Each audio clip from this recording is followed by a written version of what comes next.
What's going on, guys? The Comics Kid 2099 here. Today, I want to talk to you about Age of Bronze, Volume 2, Sacrifice by Eric Shanower. About 6 months ago or so, I talked about Volume 1. This is a really fascinating, really great series. I talked about how it feels like Eric Shanower reached into my mind and looked at exactly what I would want to see with a Greek mythology comic book and then put that on the page.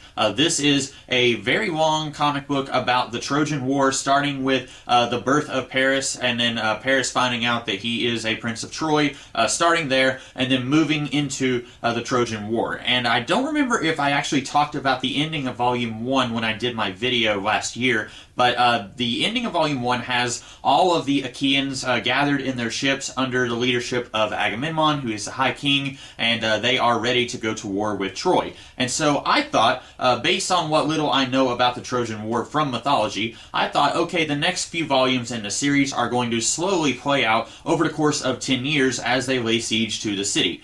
Because in mythology, the war itself lasted 10 years, and then it took Odysseus another 10 years to get home in the Odyssey. So I thought, starting with Volume 2, this volume, we would actually start to see the war with Troy. And maybe it was just that my expectations were something that Eric Shanower did not have any intention of going through with. So I wouldn't say I was disappointed, but if you were expecting a whole lot of gruesome fighting to start in this volume, you are going to be a little bit disappointed. Now, that does not make this book bad.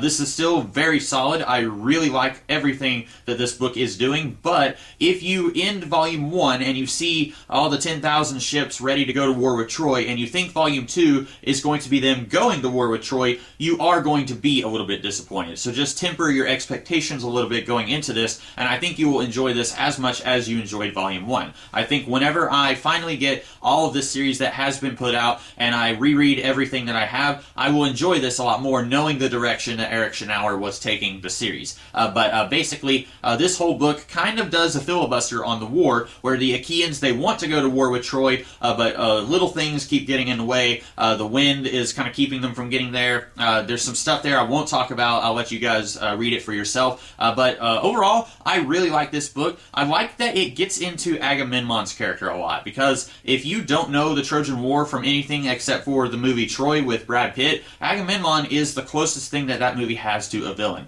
He wants to go to war with Troy, and then he uses his sister-in-law getting kidnapped as an excuse to go to war, and he's very evil, very twisted. He doesn't really have any redeeming qualities. Now, some of that is present with Agamemnon in this comic.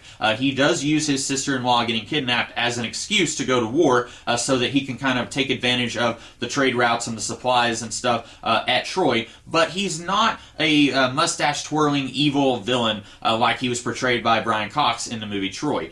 He does have some good qualities to him, and there's a little bit of tragic backstory there with him and Menelaus growing up, stuff that I'm sure is present in some story that I've never heard of before, and it's only kind of hinted at here. But then, without spoiling too much, the name of this volume is very appropriate, and you probably know about it if you are more knowledgeable about the Trojan War than I am, but even I knew a little bit about this. So I really, really like that this takes its time and really gets into the mind of the character of Agamemnon. Achilles is also another character that this book develops quite a bit, and Achilles was a character I wasn't too crazy about. He's kind of just an arrogant hothead, and we see a little bit of that at the beginning of this book, and then he kind of does something that messes up things for everybody, but then by the end of the book, I feel like he has grown a little bit. Now, he is still hell-bent on, I'm going to die young, and I'm going to have glory and honor for my name. I don't want to die an old man that no one has heard of. He still has that at the end of this book, but I do feel like he has grown a little bit than where he was at the end of Volume 1 and the beginning of this volume. So those are the two main characters that are focused on here. We do get a little bit more of Odysseus. Pretty much all of the characters who were featured in Volume 1, you don't get nearly as much of the characters living in Troy. You get a little bit of them at the beginning of this volume, and then it kind of cuts away from them.